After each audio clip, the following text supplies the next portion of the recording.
Corduroy is a bear who once lived in the toy of a big store. Day after day, he waited with all the other animals and dolls for somebody to come along and take him home. The toy store was always filled with shoppers buying all sorts of things, but no one ever seemed to want a small bear in green overalls. Then one morning, a little girl stopped and looked straight into Corduroy's bright eyes. "Oh, Mommy," she said, "look, there's the very bear I've always wanted." "Not today, dear," her mother sighed. "I've spent too much already. Besides, he doesn't look new. He's lost a button to one of his shoulder straps." Corduroy watched them sadly as they walked away. "I didn't know I'd lost a button," he said to himself. "Tonight I'll go and see if I can find it." Late that evening, when all the shoppers had gone and the doors were shut and locked, Corduroy climbed carefully down from his shelf and began searching everywhere on the floor for his lost button. Suddenly he felt the floor moving under him. Quite by accident he had stepped onto an escalator. Up and up he went. Could this be a mountain? He wondered. "I think I've always wanted to climb a mountain."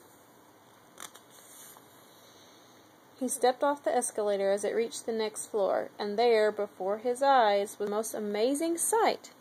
Tables and chairs and lamps and sofas and rows of beds. "This must be a palace," Corduroy gasped. "I guess I've always wanted to live in a palace." He wandered around admiring the furniture. "This must be a bed," he said. "I've always wanted to sleep in a bed," and he crawled into a large, thick mattress. All at once he saw something small and round. "Why, there's my button!" he cried, and he tried to pick it up. But, like all the other buttons on the mattress, it was tied down tight. He yanked and pulled with both paws until, pop! Off came the button, and off the mattress Corduroy toppled. Bang! Into a tall floor lamp. Over it fell with a crash. Corduroy didn't know it, but there was someone else awake in the store. The night watchman was going his rounds on the floor above.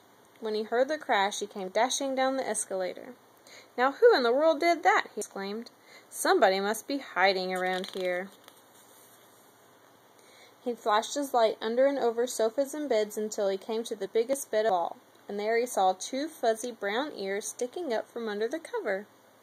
"Hello," he said. "How did you get upstairs?" The watchman tucked Corduroy under his arm and carried him down the escalator, and set him on the shelf in the toy department with all the other animals and dolls. Corduroy was just waking up when the first customers came into the store in the morning, and there, looking at him with a wide, warm smile, was the same little girl he'd seen only the day before.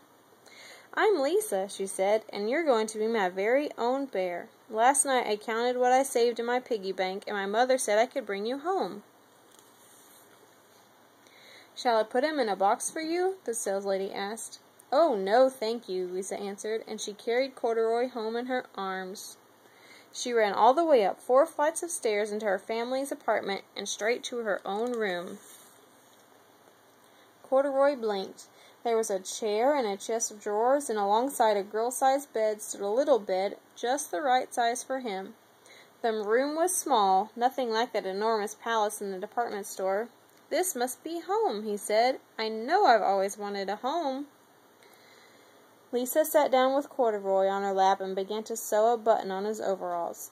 "I like you the way you are," she said, "but you'll be more comfortable with your shoulder strap fastened." "You must be a friend," said Corduroy. "I've always wanted a friend." "Me too," said Lisa, and gave him a big hug.